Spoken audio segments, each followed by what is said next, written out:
میں سمجھتا ہوں کہ احمدیہ جماعت جو ہے یا فرقہ یا آپ کہہ لیں،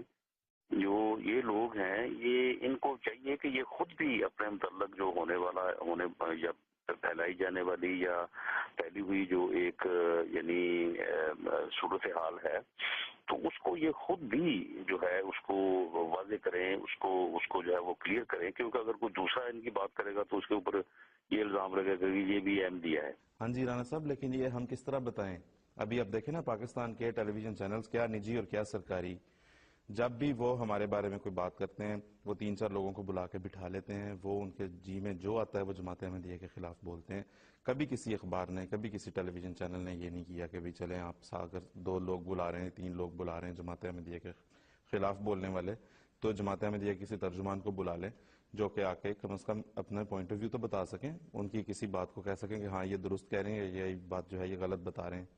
لیکن یہ بات جو آپ کر رہے ہیں تو یہ بات ایک خبر کے طور پہ وہاں پہ جانی تو چاہیے تھی نا۔ یہ آپ فرسٹ ٹائم آپ نے یہ بات کی ہے اور یہ میرے علم میں آئی ہے۔ اب میں تو اگر کسی جگہ کی بات ہوگی تو میں تو ضرور اس بات کو کوٹ کروں گا کہ جی وہاں پہ ٹھیک ہے، جو بھی یعنی ان کا عقیدہ یا جو ان کا ماننا ہے وہ اپنی جگہ پہ ہے، لیکن یہ بات بھی وہاں پہ میں گیا ہوں تو میرے علم میں آئی ہے کہ اس طرح سے بھی وہاں پہ ہوا ہے۔ تو یہ بات وہاں پہ کسی اخبار میں جو ہے وہ آ سکتی تھی، کسی چینل کے اوپر آ سکتی تھی۔ ہم تو خود چاہتے ہیں کہ کسی کو عقیدے کی بنیاد پہ، اس کا کوئی بھی عقیدہ ہو، بھلے وہ اگر نہیں بھی مسلمان ہے، وہ کرسچن ہو، نہیں لیکن وہ رانا صاحب میں ہندو آپ کے ہو، رانا صاحب یہ تو موقع بنا ان ہوا کو اس بنیاد کے اوپر تو کسی کو جو ہے نا وہ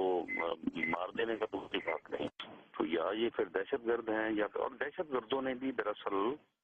جو ہے یہ ایک اس انداز سے یہ واقعہ کیا ہے کہ ان کو پتا تھا کہ اس واقعہ کو جب کریں گے تو احمدیہ جو جماعت ہے وہ بڑی منظم ہے پوری دنیا میں، تو وہ اس کے اوپر ہیو اینڈ کرائی کریں گے اور پوری دنیا میں پاکستان کو بدنام کریں گے۔ جی لیکن رانا صاحب جس وقت جماعت احمدیہ کے خلاف یہ کارروائی ہو رہی تھی جماعت احمدیہ کے 2 مساجد میں، اس وقت یہاں لندن میں ہمارے امام حضرت مرزا مسرور احمد صاحب اید اللہ تعالیٰ نے جو خطبہ جمعہ ارشاد فرمایا ہے اس میں تمام جماعت کو صبر کی تلقین کی ہے۔ اس وقت بھی پاکستان کے لیے دعا کی تحریک کی ہے، اس سے پہلے بھی، اس کے بعد بھی، جب حضور کوئی خطبہ ارشاد فرماتے ہیں جہاں پہ پاکستان کا ذکر آتا ہے ہمیشہ حضور نے پاکستان کے لیے دعا کی تحریک کی ہے جماعت کو۔ اب یہی تو بات ہے نا، اب یہ بات جو ہے یہ میں سمجھتا ہوں کہ یہ باتیں جو ہیں یہ ہونی چاہیے۔ آخر ان چیزوں پہ اگر وہ ایک 0.005% طبقہ اگر وہ یقین نہیں کرے گا تو کم سے کم میں سمجھتا ہوں کہ جو سوسائٹی ہے